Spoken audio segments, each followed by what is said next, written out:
Hai, jumpa lagi dengan Van Lawisti, channel pembelajaran terbaik saat ini. Pada video kali ini kita akan membahas materi kehidupan bernegara dalam konsep Negara Kesatuan Republik Indonesia, NKRI, materi kelas 11, Mapel PKN Bab 6.2. Sebelum kita mulai, silahkan persiapkan terlebih dahulu alat tulis kalian untuk mencatat hal penting pada materi ini.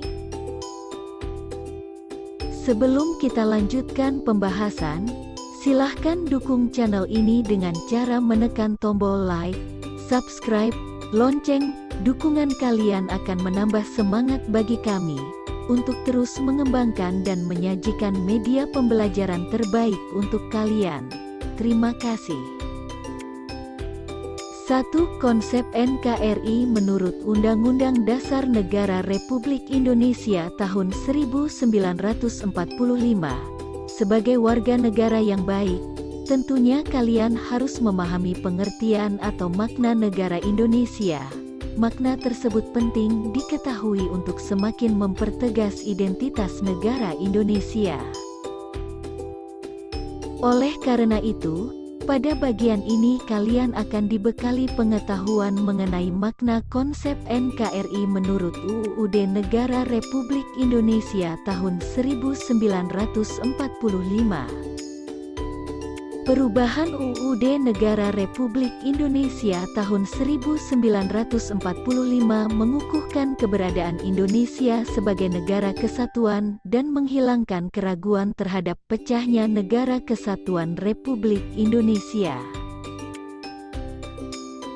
Pasal-pasal dalam Undang-Undang Dasar Negara Republik Indonesia tahun 1945 telah memperkukuh prinsip Negara Kesatuan Republik Indonesia dan tidak sedikit pun mengubah Negara Kesatuan Republik Indonesia menjadi negara federal. Pasal 1 Ayat 1 UUD Negara Republik Indonesia tahun 1945 yang merupakan naskah asli mengandung prinsip bahwa negara Indonesia ialah negara kesatuan yang berbentuk republik.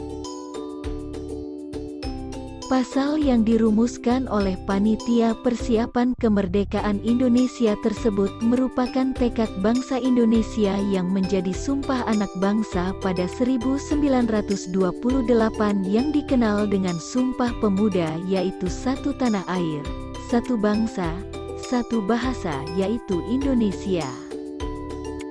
Wujud Negara Kesatuan Republik Indonesia semakin kukuh setelah dilakukan perubahan UUD Negara Republik Indonesia tahun 1945. Perubahan tersebut dimulai dari adanya ketetapan Majelis Permusyawaratan Rakyat yang salah satunya adalah tidak mengubah pembukaan UUD Negara Republik Indonesia tahun 1945 dan tetap mempertahankan Negara Kesatuan Republik Indonesia sebagai bentuk final negara bagi bangsa Indonesia. Kesepakatan untuk tetap mempertahankan bentuk negara kesatuan didasari pertimbangan bahwa negara kesatuan adalah bentuk yang ditetapkan sejak awal berdirinya negara Indonesia. Bentuk negara kesatuan dipandang paling tepat untuk mewadahi ide persatuan sebuah bangsa yang majemuk ditinjau dari berbagai latar belakang, dasar pemikiran. UUD Negara Republik Indonesia tahun 1945 secara nyata mengandung semangat agar Indonesia bersatu, baik sebagaimana tercantum dalam pembukaan maupun dalam pasal-pasal yang langsung menyebutkan tentang Negara Kesatuan Republik Indonesia. Hal ini dituangkan dalam 5 pasal, yaitu Pasal 1 Ayat 1, Pasal 18 Ayat 1, Pasal 18B Ayat 2, Pasal 25A, dan Pasal 37 Ayat 5 UUD Negara Republik Indonesia tahun 1940, serta rumusan pasal-pasal yang mengukuhkan Negara Kesatuan Republik Indonesia, dan keberadaan lembaga-lembaga dalam Undang-Undang Dasar Negara Republik Indonesia tahun 1945.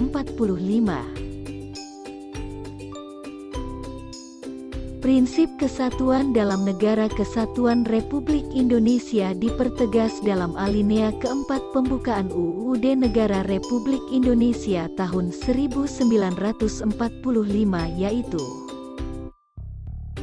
dalam upaya membentuk suatu pemerintahan negara Indonesia yang melindungi segenap bangsa Indonesia dan seluruh tumpah darah Indonesia. Pembentukan pemerintahan negara Indonesia yang melindungi segenap bangsa Indonesia dan seluruh tumpah darah Indonesia bertujuan untuk memajukan kesejahteraan umum, mencerdaskan kehidupan bangsa, dan ikut melaksanakan ketertiban dunia yang berdasarkan kemerdekaan, perdamaian abadi, dan keadilan sosial. Tujuan tersebut dapat dicapai hanya dengan adanya kemerdekaan bagi bangsa Indonesia.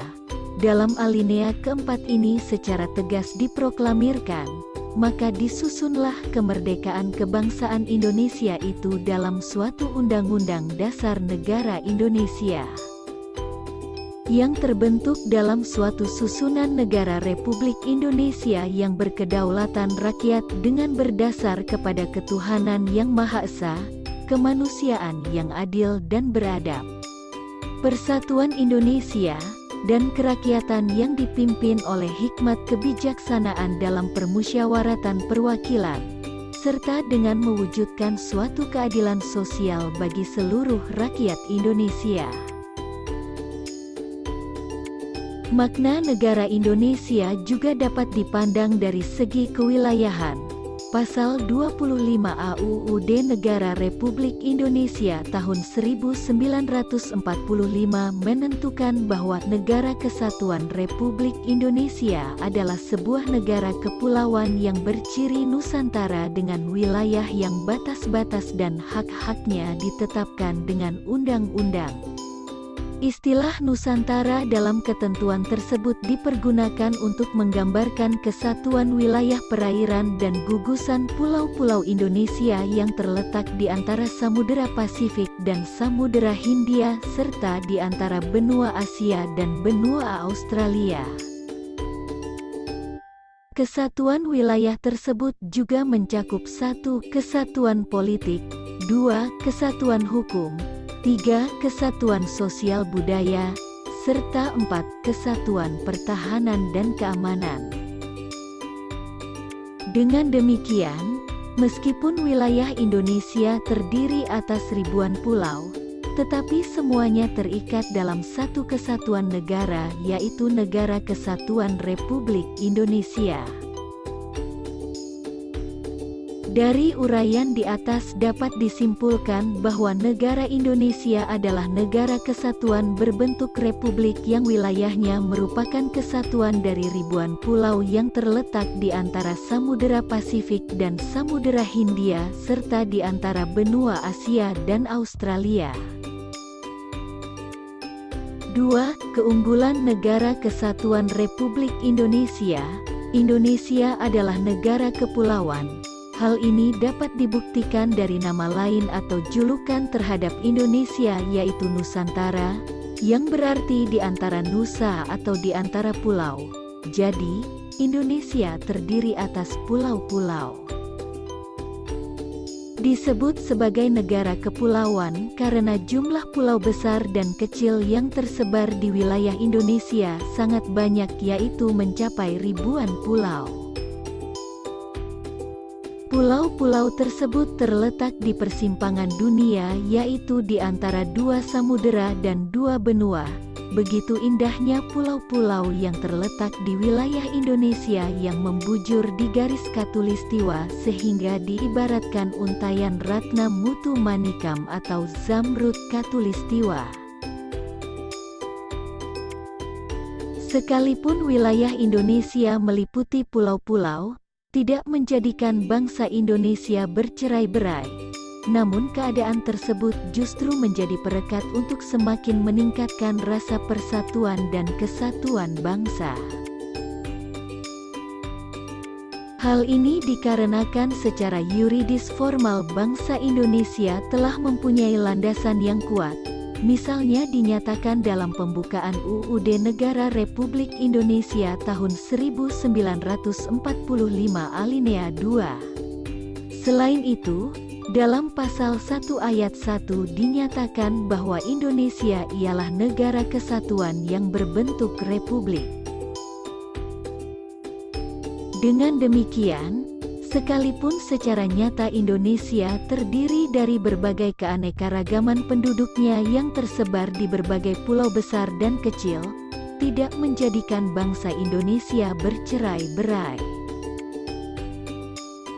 Hal ini sudah barang tentu merupakan poin tersendiri yang menjadikan kita merasa bangga sebagai bangsa Indonesia.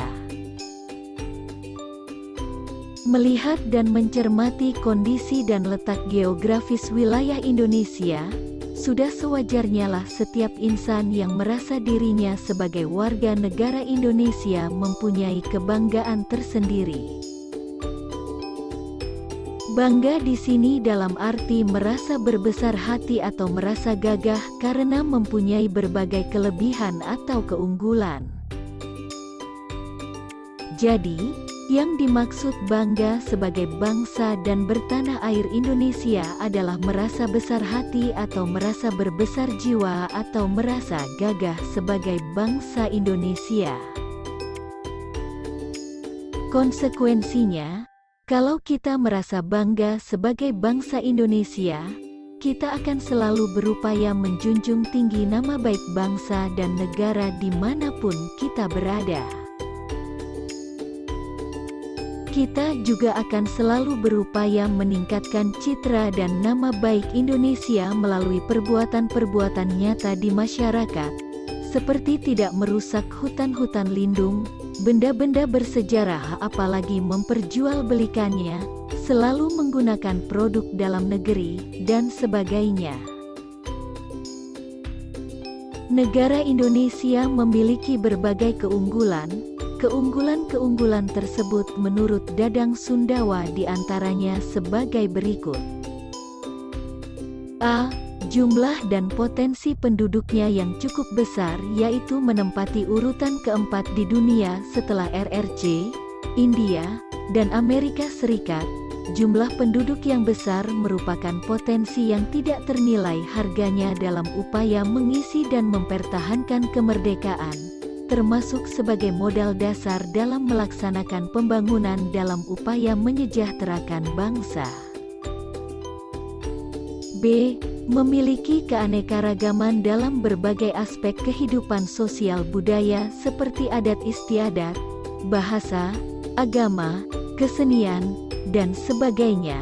Perbedaan atau keanekaragaman tersebut tidak menjadikan bangsa Indonesia bercerai-berai, namun justru merupakan potensi untuk mengembangkan dirinya menjadi bangsa yang besar.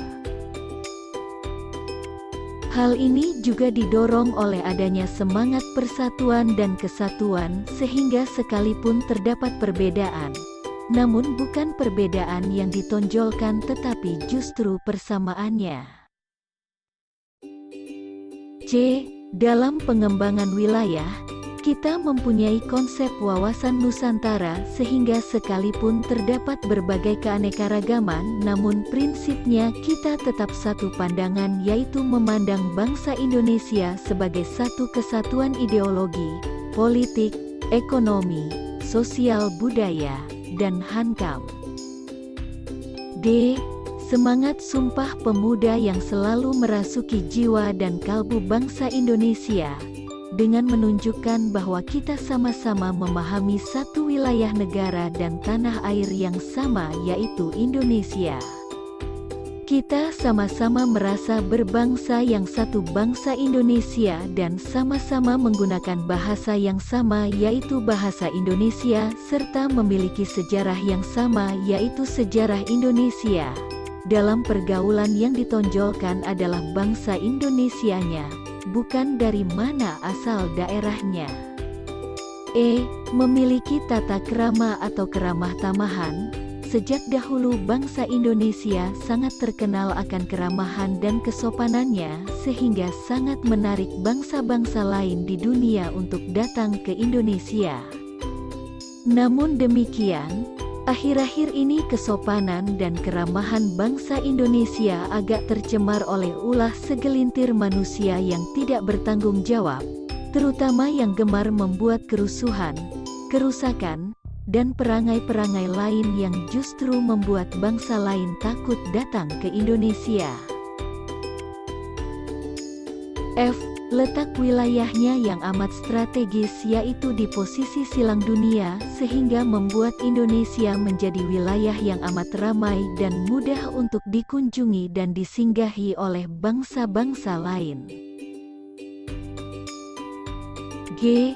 Keindahan alam Indonesia tidak disangsikan lagi, misalnya pantai-pantai di Bali, Pantai Kuta, Pantai Sanur, dan sebagainya, Sumatera, Danau Toba, Jawa Barat, Pantai Pangandaran, Pantai Carita, Gunung Tangkuban Perahu. Keanekaragaman flora dan faunanya membuat bangsa Indonesia juga sering dikunjungi oleh bangsa-bangsa lain. H. Salah satu keajaiban dunia juga ada di Indonesia, yaitu Candi Borobudur yang tidak sedikit menarik wisatawan untuk datang ke Indonesia. Selain Candi Borobudur, Indonesia pun mempunyai keajaiban dunia lainnya, yaitu Pulau Komodo. I. Wilayahnya sangat luas, yaitu 5.193.250 km persegi yang meliputi daratan seluas 2.027.087 km persegi dan lautan seluas 3.166.163 km persegi. J. Tanahnya amat subur dan kaya akan sumber alam. Selain hal-hal di atas yang merupakan kondisi objektif bangsa Indonesia, maka secara internasional atau mendunia, bangsa Indonesia juga sudah beberapa kali dipercaya oleh bangsa-bangsa lain untuk menyelenggarakan pertemuan-pertemuan yang bersifat internasional yang juga tidak sedikit melahirkan sejarah bagi bangsa-bangsa lain. Kita juga pernah dipercaya menjadi tuan rumah KTT Non-Blok pada tahun 1992 dan Indonesia juga termasuk perintis dan pendiri gerakan non-blok tersebut. Selain itu, kita juga mempunyai pabrik pesawat terbang yang bernama PT Dirgantara Indonesia, dahulu bernama Industri Pesawat Terbang Nusantara (IPTN), yang telah menghasilkan pesawat-pesawat yang dapat dibanggakan. Perasaan bangga sebagai bangsa Indonesia sudah barang tentu bukan hanya sekadar slogan belaka, akan tetapi harus dibuktikan dengan karya-karya nyata, baik dalam bentuk partisipasi dalam pembangunan maupun dalam bentuk karya-karya yang dihasilkannya. Sekian pembahasan materi kali ini, semoga kalian bisa memahami betapa pentingnya kehidupan bernegara dalam bingkai NKRI. Dukung terus channel kami dengan cara klik tombol like, subscribe, bunyikan tanda lonceng. Dukungan kalian akan kami hargai dengan memberikan video pembelajaran terbaik. Sampai jumpa pada video pembelajaran berikutnya. Terima kasih.